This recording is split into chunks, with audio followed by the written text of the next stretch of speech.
Hello viewers, दृष्टि IAS के editorial analysis में आप सभी का स्वागत है। इस सेक्शन में हम अलग अलग न्यूज़पेपर्स और न्यूज़ पोर्टल से आपके लिए एडिटोरियल्स चुनते हैं, जिससे आपको भारत सहित विश्व में होने वाली अनेकों घटनाओं के बारे में विस्तार से जानकारी मिल सके। डियर व्यूअर्स, इस सेक्शन में सबसे पहले दिए गए एडिटोरियल को हम अपने यूपीएससी सिलेबस से लिंक करते हैं।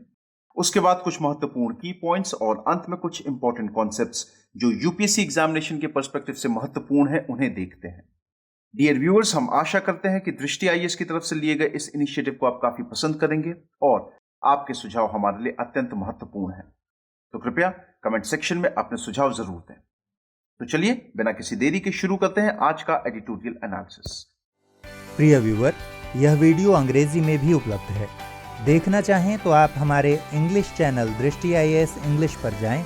आपकी सुविधा के लिए इस वीडियो के डिस्क्रिप्शन में इंग्लिश वीडियो का लिंक भी दिया गया है। आज का एडिटोरियल हमने द हिंदू न्यूज़पेपर से लिया है, जो कि 15 जनवरी 2021 को प्रकाशित हुआ है। आज के एडिटोरियल का शीर्षक है टेरर ट्रेल। यदि आज के एडिटोरियल को हम समराइज करें तो हम ये कह सकते हैं कि आतंकवादियों के खिलाफ पाकिस्तान की कार्रवाई स्वागत योग्य है, लेकिन इसे पर्याप्त नहीं कहा जा सकता। यदि आज के एडिटोरियल को हम अपने यूपीएससी सिलेबस से लिंक करें तो हम उसे जीएस पेपर 2, इसमें सेक्शंस जैसे कि पॉलिटी, कॉन्स्टिट्यूशन, गवर्नेंस और इंटरनेशनल रिलेशंस इत्यादि जोड़ करके देख सकते हैं। आज के एडिटोरियल के कुछ प्रमुख बिंदु। अमेरिका पर 9/11 आतंकी हमले के बाद आतंकवाद के विरुद्ध संघर्ष के लिए वैश्विक प्रतिबद्धता की घोषणा करने वाले संयुक्त राष्ट्र सुरक्षा परिषद प्रस्तावों के 20 साल पूरे हो गए हैं। इस बात को चिन्हित करते हुए भारत के विदेश मंत्री एस जयशंकर ने सुरक्षा परिषद के अपने संबोधन में विश्व भर की आतंकवाद रोधी एजेंसियों के बीच बृहत समन्वयन की आवश्यकता पर बल दिया है।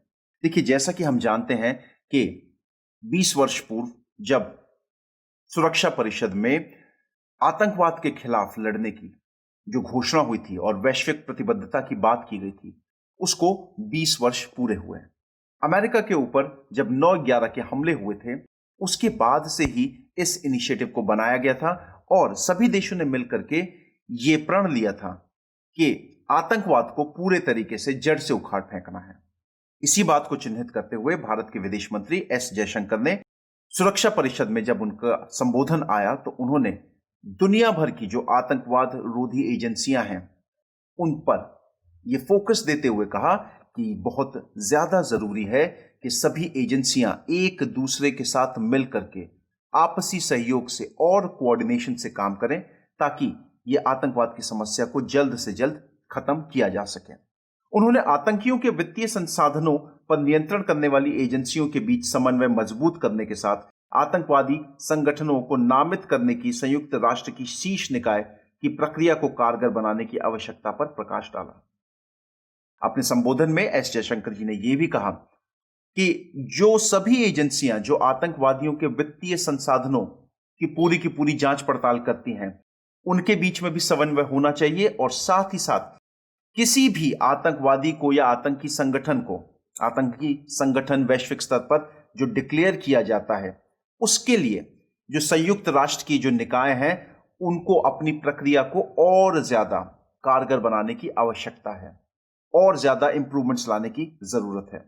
सर्वप्रथम उन्होंने कहा कि विश्व को यह स्वीकार करना होगा कि आतंकवादी संगठन न केवल जबरन वसूली, मनी लॉन्ड्रिंग, ड्रग्स और वन्य जीव तस्करी का उपयोग धन जुटाने के लिए करते हैं, बल्कि वर्तमान में और भविष्य में भी डिजिटल सुरक्षा में मौजूद खामियों और ब्लॉकचेन तकनीक में प्राप्त नाम गुप्त रखने की सुविधा का उपयोग करते हुए वित्त तक पहुंच बनाएंगे।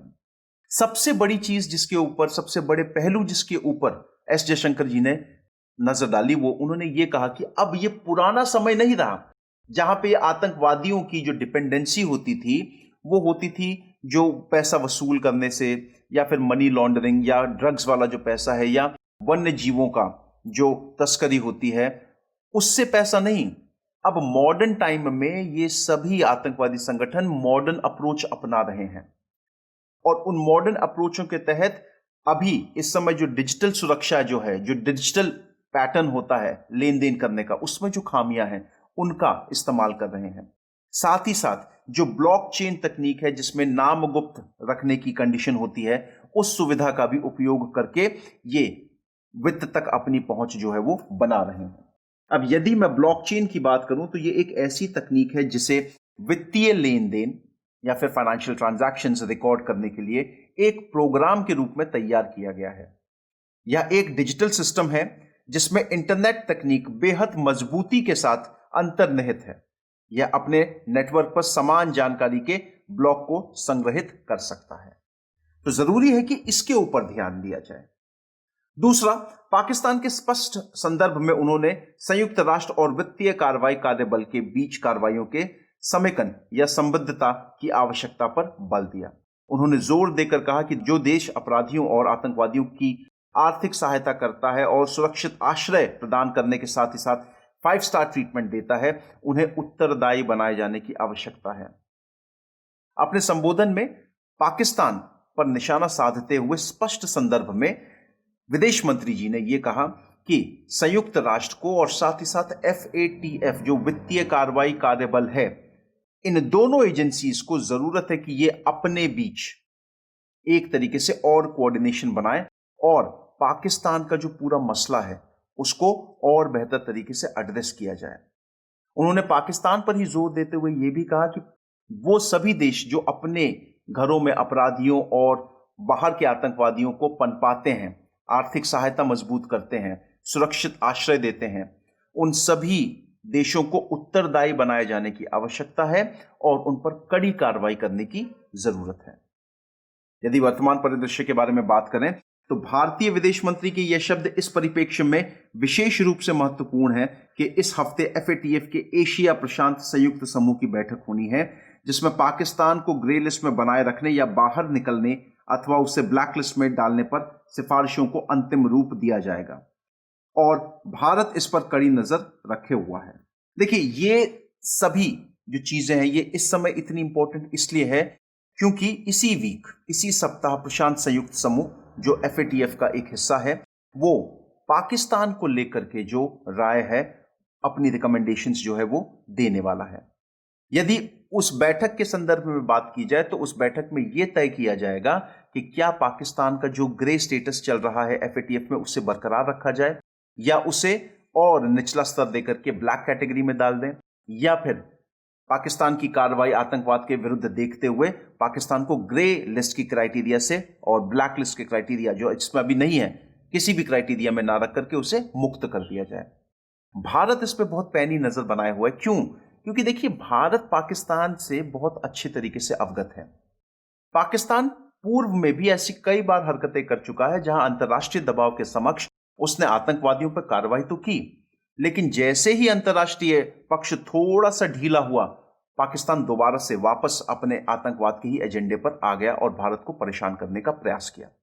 तो भारत इस पूरे मुद्दे पर बाकायदा मजबूत नजर गड़ाए हुआ है।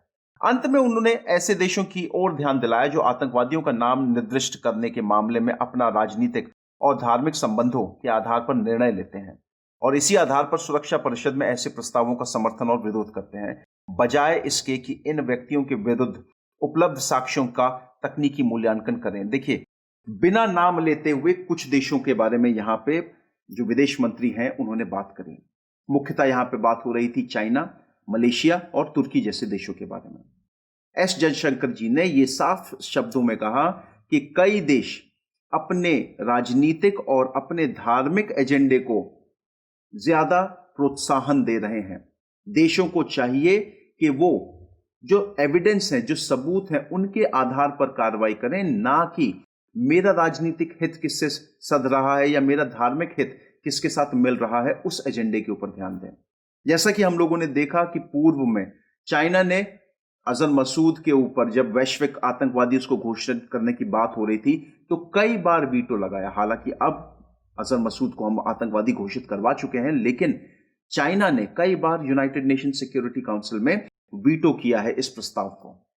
उसी तरीके से FATF में तुर्की और मलेशिया जैसे जो देश हैं वो लगातार पाकिस्तान का सपोर्ट कर रहे हैं और जो FATF की जो प्लेनरी मीटिंग होती है उसमें ये लगातार कह रहे हैं कि पाकिस्तान के समक्ष जो 27 एक्शन प्लान सूची रखी गई थी उसमें पाकिस्तान बहुत अच्छा परफॉर्म कर रहा है और पाकिस्तान के ऊपर ग्रे लिस्ट में होने के कारण जो प्रतिबंध लगे हुए उन्हें हटाया जाए। ये देश तुर्की और मलेशिया, यदि दोनों के संदर्भ में बात करें तो ये अपना धार्मिक एजेंडा, इस्लामिक कंट्री होने के नाते ये ऐसा कर रहे हैं। ये तथ्यों पर ध्यान ना देकर के बाकी चीजों के ऊपर ध्यान दे रहे हैं। तो एस जयशंकर ने इसको भी बहुत मुखर होकर के लोगों के सामने बात रखी। आगे का रास्ता, जबकि श्री जयशंकर वर्ष 2001 से आतंकवाद के विरुद्ध जारी वैश्विक संघर्ष के गुण दोषों को संबोधित कर रहे थे। भारत के लिए इन बातों का निहितार्थ पाकिस्तान और उसके द्वारा संपोषित सीमा पार आतंकवाद के विशेष संदर्भ में है, जहां अगले माह FATF की पूर्ण बैठक में निर्णय लिया जाना है। देखिए, भले ही वैश्विक संघर्ष जो आतंकवाद से चल रहा है उस मुद्दे के ऊपर जयशंकर जी ने बात करी, लेकिन भारत के लिए जो सबसे बड़ी बात है वो ये है कि भारत को पूरा ध्यान देना है। भारत इसी चीज पर कंसर्न्ड है कि पाकिस्तान को किस तरीके से हैंडल किया जाए, और पाकिस्तान जो सीमा पार आतंकवाद फैला रहा है इस चीज को FATF किस नजरिए से देखता है, और अगली महीने जो होने वाली बैठक है FATF की, उसमें क्या फैसला लिया जाता है। आतंकी वित्त पोषण के मामलों में ज़कीउर रहमान लखवी और हाफिज सईद जैसे मोस्ट वांटेड आतंकियों की अचानक गिरफ्तारी और त्वरित दोष सिद्धि, या जैश मोहम्मद के प्रमुख मसूद अजहर के विरुद्ध वारंट जैसी पाकिस्तान की हालिया कार्रवाइयां संकेत देती है कि इस्लामाबाद अपने वित्तीय भविष्य के संबंध में FATF के निर्णयों के महत्व को समझता है, और फिलहाल FATF के 27 सूत्रीय कार्य योजना के पूर्ति के दबाव में है। हाल ही में हमने देखा, और हमें ये साफ साफ दिखाई दे रहा है कि पाकिस्तान जो है वो इस समय बहुत ही बड़े प्रेशर में है। पाकिस्तान के ऊपर इतने सारे वित्तीय प्रतिबंध लगे हुए हैं कि पाकिस्तान के पास कोई ऑप्शन ही नहीं है कि वो आतंकवादियों पे कार्रवाई ना करे। उसको करनी पड़ रही है आतंकवादियों के ऊपर कार्रवाई, इतना ढीठ देश है पाकिस्तान। और इसीलिए हमने देखा कि अभी हाल फिलहाल में हाफिज सईद के ऊपर मामले जो चले उसमें हाफिज सईद को सजा हुई, साथ ही साथ ज़कीउर रहमान लखवी को भी टेरर फंडिंग के केस में जो है वो अरेस्ट किया, मसूद अजहर के खिलाफ वारंट लाया गया। तो ये सभी चीजें ये दिखाती हैं कि पाकिस्तान इस समय बहुत प्रेशर में है। लेकिन फिर भी देखिए, पाकिस्तान ने कहीं ना कहीं यहां पे एक चाल खेली। इन सभी आतंकवादियों को आतंकी वित्त पोषण के मामलों में पकड़ा गया है, ना कि किसी आतंकवादी गतिविधि में लिप्त होने के। जबकि ये वो आतंकवादी हैं जिनके बारे में भारत ने लगातार समय समय पर पाकिस्तान को सबूत मुहैया करवाए हैं, लेकिन पाकिस्तान ये मानने को तैयार नहीं। यूनाइटेड नेशन सिक्योरिटी काउंसिल और FATF की कार्रवाइयों के बीच समन्वय पर बल देकर श्री जयशंकर यह संकेत दे रहे हैं कि भारत की नजर न केवल पाकिस्तान द्वारा की जा रही कार्रवाइयों पर है, बल्कि इस पर भी है कि आतंकवाद के प्रति जीरो टॉलरेंस पर वैश्विक समुदाय की कथनी और करनी में कितना मेल है। एस जयशंकर जी ने इस बात पर जो बल दिया कि सिक्योरिटी काउंसिल और FATF मिल करके कार्रवाई करे, और साथ ही साथ यहां पर जो बहुत महत्वपूर्ण बात यह है कि भारत ना केवल पाकिस्तान द्वारा की गई कार्रवाइयों के ऊपर ध्यान दे रहा है जो आतंकवाद के विरुद्ध की जा रही हैं, साथ ही साथ वैश्विक स्तर पर बार बार एक बात की जाती है, जीरो टॉलरेंस अगेंस्ट टेररिज्म। आतंकवाद के खिलाफ किसी तरीके की कोई शर्त नहीं होगी। आतंकवाद का सफाया ही पूरा एजेंडा है। पूरा विश्व इन बातों को लेकर के अपने आइडियाज एक्सप्रेस कर चुका है। हालांकि यह देखने की जरूरत है कि देश जो ये बात इस समय कह रहे हैं उनकी कथनी और करनी में कितना फर्क आता है। तो व्यूअर्स, ये था आज का एडिटोरियल एनालिसिस। आज के एनालिसिस से संबंधित जो आपका प्रश्न बन सकता है वह कुछ इस प्रकार है कि पिछले कुछ दशकों से आतंकवाद का एक प्रतिस्पर्धा उद्योग के रूप में उभार हो रहा है। इस कथन का विश्लेषण कीजिए। तो व्यूअर्स, आई होप आप सभी को यह एनालिसिस बहुत पसंद आया हो। धन्यवाद।